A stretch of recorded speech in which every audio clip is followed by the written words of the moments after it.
Bonjour à tous et puis merci Laurent pour cette invitation pour parler sur les collections, une plaque tournante pour l'étude de l'évolution des insectes. Alors on m'avait invité à parler sur l'aspect collection pour essayer d'aborder les choses, l'étude de l'évolution, mais toujours par rapport aux collections. Alors j'ai l'habitude de, quand je fais un cours auprès des étudiants, de souvent leur parler de la valeur d'un résultat scientifique qui repose sur sa reproductibilité, mais que fondamentalement, lorsqu'on parle de taxonomie, les collections ont valeur d'un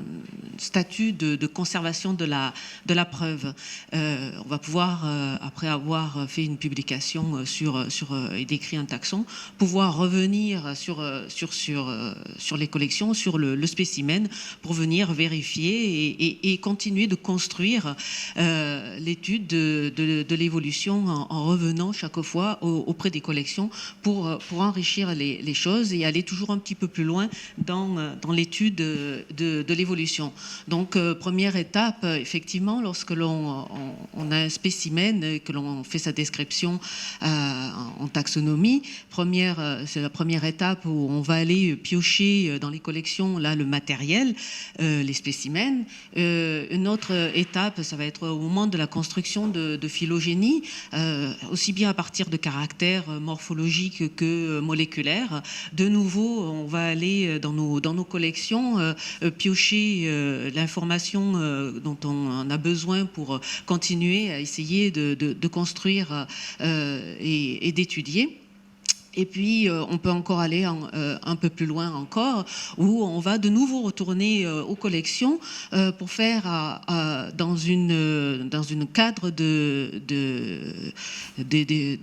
historique de l'évolution un certain nombre de tests d'hypothèses. De nouveau, on va retourner aux collections pour aller piocher des informations aussi bien sur la distribution de taxons que sur des occurrences de spécimens ou alors des traits tels que des informations sur les plantes hôtes sur lesquelles les insectes ont pu se nourrir ou des informations notées sur les modes de communication ou d'interaction avec d'autres organismes.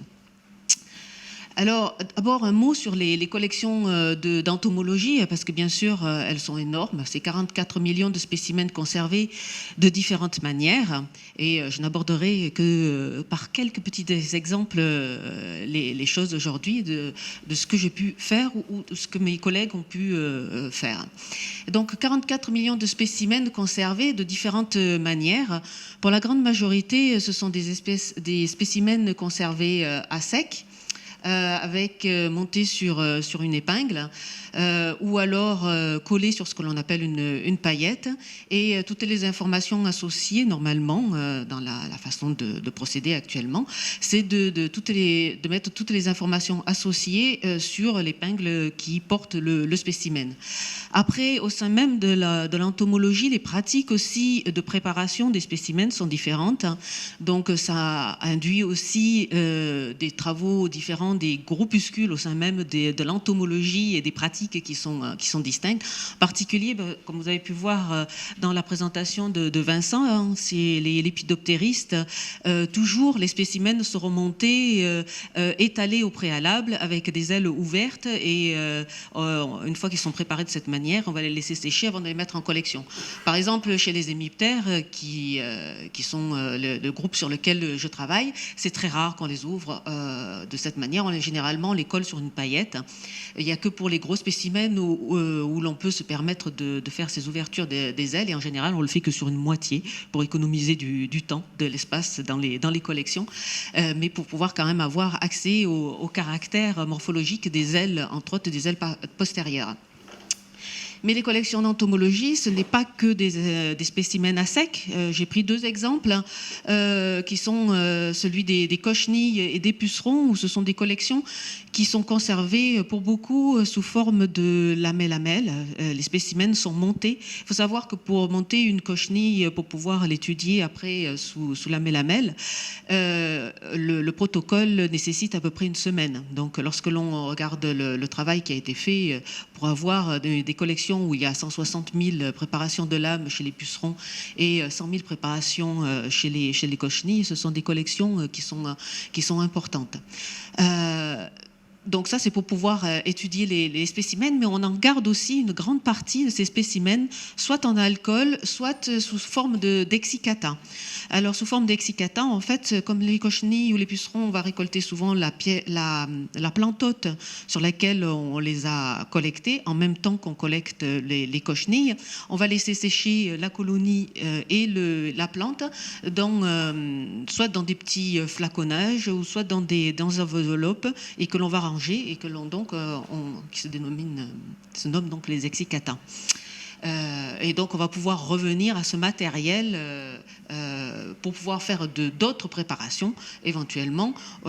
pour pouvoir faire des études sur l'évolution. Conservé dans l'alcool, donc ça je vous ai mis 2 petites illustrations en bas pour vous montrer des façons, des pratiques qui sont différentes mais qui ont leurs avantages et leurs inconvénients aussi. Donc à partir de là, voici donc les hémiptères charme-en-cœur qui sont mon matériel d'étude et donc je commencerai par un premier exemple, celui des Leuphopidés. Avec donc une première étape où auprès des collections j'ai prélevé un certain nombre de spécimens qui m'ont permis de faire leur étude d'un point de vue morphologique, et qui a permis à ce moment-là de construire dans le cadre essayer de rendre compte de l'histoire évolutive du groupe, une première phylogénie de ce groupe. Et donc deuxième étape après a été de retourner de nouveau aux collections et de regarder quelle était la répartition au sein des régions tropicales de cette famille d'insectes. Et d'essayer, à partir de ces données de collection sur la répartition actuelle, essayer d'en tirer un certain nombre d'hypothèses sur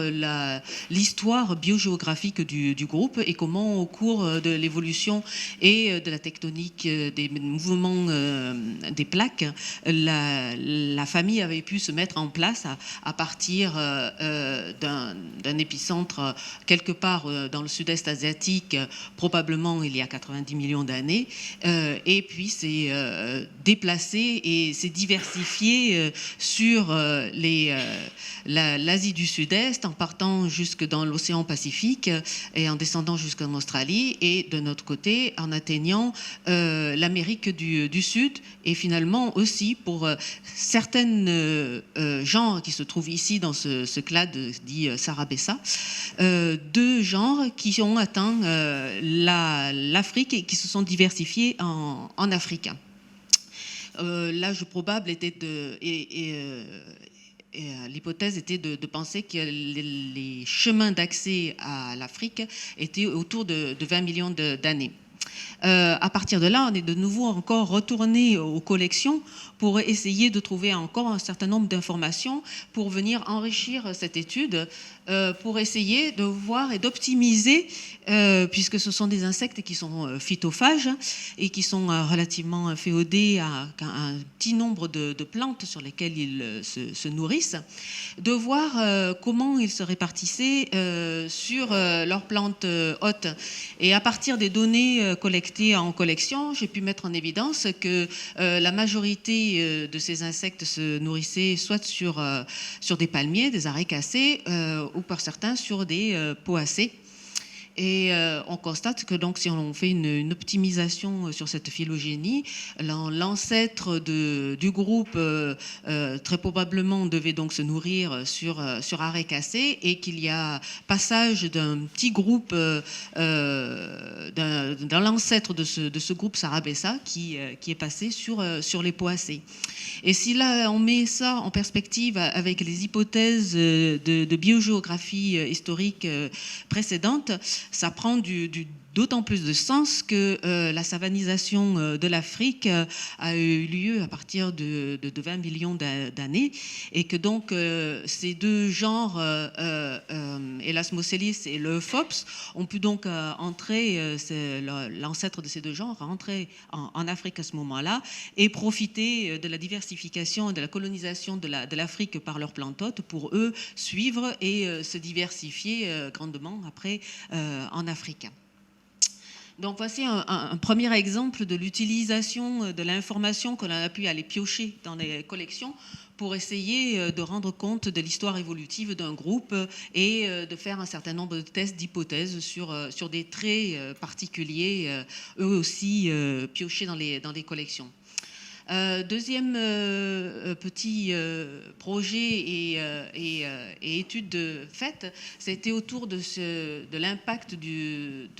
réchauffement climatique sur les insectes, en prenant en compte que deux paramètres essentiellement, enfin une optimisation possible d'un scénario catastrophe où l'on prend les émissions de gaz et impliquées dans le réchauffement climatique, on n'arrive pas à les maîtriser, et donc on va avoir un scénario extrême avec un réchauffement relativement important, et un scénario plus optimiste où l'on arrive à reprendre le contrôle de nos émissions de gaz, et où le réchauffement serait moins catastrophique. Et là, on s'est posé la question, en particulier sur des taxons que l'on étudie à Madagascar, essayer donc à partir de là, en fonction des occurrences de ces espèces dans les collections que l'on a actuellement, et donc avoir le problème est d'avoir suffisamment d'occurrences pour pouvoir faire ces optimisations et ces modélisations de niche. On a fait ça donc pour un premier taxon, le taxon Amberana, qui est un insecte phytophage que l'on trouve très lié aux forêts humides de Madagascar. Et lorsque l'on fait ces modélisations de niche, on s'aperçoit que donc dans l'hypothèse, donc ici vous voyez l'enveloppe climatique actuelle, sachant que les zones bleues sont des zones défavorables à la vie de ces insectes-là, hein. Les zones humides et où l'on trouve ces phytophages sont essentiellement dans les forêts qui sont le long de la côte est. À l'horizon 2080, on s'aperçoit que dans le meilleur des scénarios, il reste de petites poches où l'on devrait encore retrouver ces insectes-là. Mais dans un scénario plus drastique, cette espèce sera vouée à l'extinction. Donc l'évolution du devenir de ces insectes semble relativement compromis dans l'état actuel des choses. En revanche, avec ce deuxième modèle-là, qui est un insecte, une punaise très inféodée à une plante qui s'appelle le chlorhodendron, et que l'on trouve donc à Madagascar aussi. C'est un insecte phytophage aussi, strict, et qui se trouve dans des zones qui sont beaucoup plus arides sur Madagascar. Et là, en revanche, on s'aperçoit que si l'on fait de la modélisation de niche, on aura en revanche un milieu qui deviendra beaucoup plus favorable à cet insecte. Et on voit qu'à l'horizon, avec le pire des scénarios du réchauffement climatique, l'extension de l'aire de distribution de cet insecte va recouvrir presque tout Madagascar. Alors, sachant quand même que c'est un phytophage strict et qu'il est vraiment inféodé à cette plante, son développement et sa colonisation de Madagascar sera aussi directement corrélé aux capacités du chlorhodendron à se développer sur Madagascar. Et donc, si on entre le développement du chlorhodendron, on l'inclut dans les paramètres pour construire l'enveloppe bioclimatique, on voit que ça tempère quand même un petit peu les choses. À l'horizon 2080, le Paracopium fenestrolatum ne devrait pas se retrouver de partout quand même non plus à Madagascar, mais avoir quand même son aire de répartition largement étendue. Toujours pour prendre un cas là, qui est donc un cas de travail de Baird et Fontaine, avec des données récupérées aussi dans les collections, qui concerne donc un diptère. Ils sont allés voir des données d'enregistrement, de distribution et de collecte de ces spécimens depuis 1850, tous les spécimens que l'on a en collection. Et se sont aperçus en regardant toutes ces données que la phénologie de l'éristale des fleurs s'est modifiée au cours du temps. Et que, en particulier dans les latitudes les plus au sud de l'Europe, la phénologie de l'insecte s'est déplacée. Et avec le réchauffement, il semblerait que l'activité de cet insecte démarre plus tôt dans l'année. Chose qu'ils ont pu aussi observer en faisant des prédictions à partir des données SPIPOL, dans le cas d'une année la plus chaude ou la plus froide, ici en bleu, on voit qu'il y a un décalage de l'émergence et de l'activité de ces diptères. Mais donc, si on regarde dans les collections qui nous permettent de remonter dans le temps jusqu'à 1850, on s'aperçoit que rien que dans les données que l'on a en collection, on s'aperçoit et on peut visualiser ce changement de phénologie avec le réchauffement climatique. Autre exemple, mais celui-là est encore en projet, est en devenir. C'est un projet de Christophe Daugeron, donc, qui travaille sur des diptères aussi, des diptères pollinisateurs. Et ce qui l'intéresse, ils ont fait avec Vincent Lefebvre une étude sur les réseaux de ces pollinisateurs avec en base sur les plantes qu'ils visitent. Et ce qui intéresserait Christophe, c'est d'aller maintenant retourner dans les collections, sachant que ces insectes pollinisateurs, lorsqu'ils ont été collectés, et ils ont été mis en collection avec un certain nombre de pollens accrochés à leur soie. Et là, ici, il a mis par exemple une patte où l'on voit ces petits grains de pollen accrochés dans les soies des pattes. Et donc, l'idée, ce serait de retourner dans les collections, d'aller prélever ces grains de pollen, d'en faire l'analyse de l'ADN afin de déterminer à quelle plante ils appartiennent, et puis après de construire des réseaux d'interaction de plantes trouvées dans les collections avec ces pollinisateurs, et une fois qu'il aurait obtenu ces réseaux, les comparer avec les réseaux actuels qu'ils ont obtenus, qui eux ont été faits à partir de l'observation directe de la visite de ces insectes sur les fleurs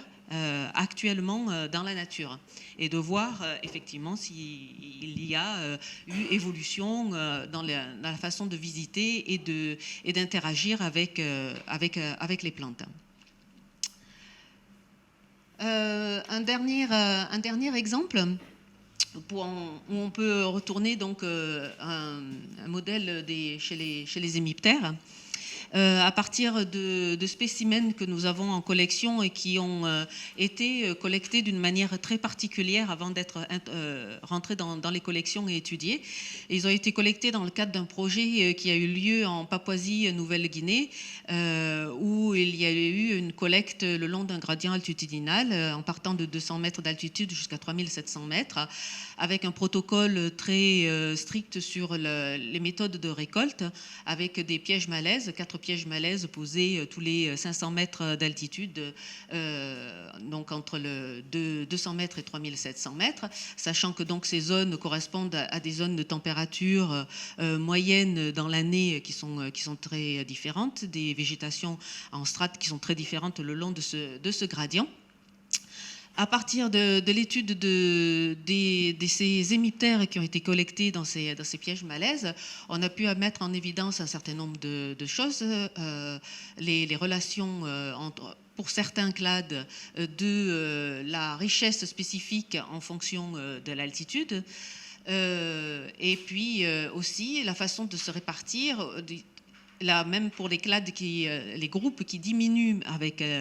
leur richesse diminuant avec l'altitude, ce n'est pas pour autant qu'ils vont diminuer de la même manière. Et l'organisation des populations au niveau des différentes altitudes vont continuer à être différentes en fonction de ces groupes et de réagir différemment. Et donc en particulier pour les Cicadomorpha et les Fulguromorpha, c'est pas que les Cicadomorpha augmentent en diversité et en richesse en montant d'altitude, mais disons qu'ils diminuent moins rapidement que les fulguromorphes et finalement occupent plus l'espace que les fulguromorphes lorsque l'on monte en altitude. À partir de ces premières constatations de structuration de comment étaient organisées ces communautés d'insectes au niveau de ce gradient altitudinal, on a voulu essayer de replacer ça dans un contexte phylogénétique. On a sélectionné 3 familles de fulguromorphes dont on a fait des phylogénies pour les espèces que l'on retrouvait sur ce gradient-là. Et on a voulu tester, voir s'il y avait... s'il se distribuait le long de ce gradient altitudinal en fonction de contraintes phylogénétiques ou non. Est-ce que les espèces les plus apparentées se retrouvaient dans des altitudes similaires ou est-ce que ça n'avait aucune importance, on allait les retrouver distribuées de façon complètement aléatoire tout le long de ce gradient. Et en fait, les résultats nous ont permis de constater que les deux groupes que nous avons eus, donc d'un côté Cixidés et de l'autre Achilides et Derbides, les 2 groupes ne réagissent pas du tout de la même manière. Et on s'aperçoit que donc les Cixides se regroupent de façon phylogénétique sur le long du gradient altitudinal et suggèrent donc qu'il y a une adaptation locale qui façonne la structure de ces communautés, alors que les Derbides et les Achilides ne semblent pas du tout contraints par l'altitude en fonction par rapport à l'évolution du groupe et à sa distribution. L'étape suivante, ça va être d'essayer de continuer de piocher ça et essayer de voir, donc de retourner de nouveau aux collections et à ce moment-là de s'attacher à certains caractères morphologiques et de voir s'il y a en fait des patrons de distribution de traits morphologiques qui puissent être mis en lien avec les patrons de nouveau de distribution de ces insectes. Donc la prochaine étape de ce projet sera aller de voir et essayer de mieux comprendre, de nouveau en utilisant des données des collections pour comprendre si par exemple ce Derbide qui a effectivement de très grandes ailes et qui peut donc se déplacer sans aucun problème le long du gradient, est-ce que ce pourrait être un caractère morphologique qui pourrait expliquer le fait qu'il n'ait pas été contraint et que les proches parents ne se retrouvent pas dans les mêmes lieux mais tout le long du gradient altitudinal. Ou alors, est-ce que ce Cixide, en fait, ici, qui est très contraint par ses plantotes, lui, lié directement aux strates végétales que l'on trouve à une altitude donnée et ne peut pas se permettre de partir sur des altitudes très différentes. Voilà, ça c'était les quelques exemples que je voulais vous présenter. Et puis une dernière petite photo pour vous montrer que finalement, d'un cabinet de curiosités jusqu'aux collections actuellement que l'on a, il y a aussi une certaine évolution parce que l'enrichissement aussi par l'étude de ces collections avec des données associées, c'est très important et une véritable mine pour faire des études sur l'évolution des insectes.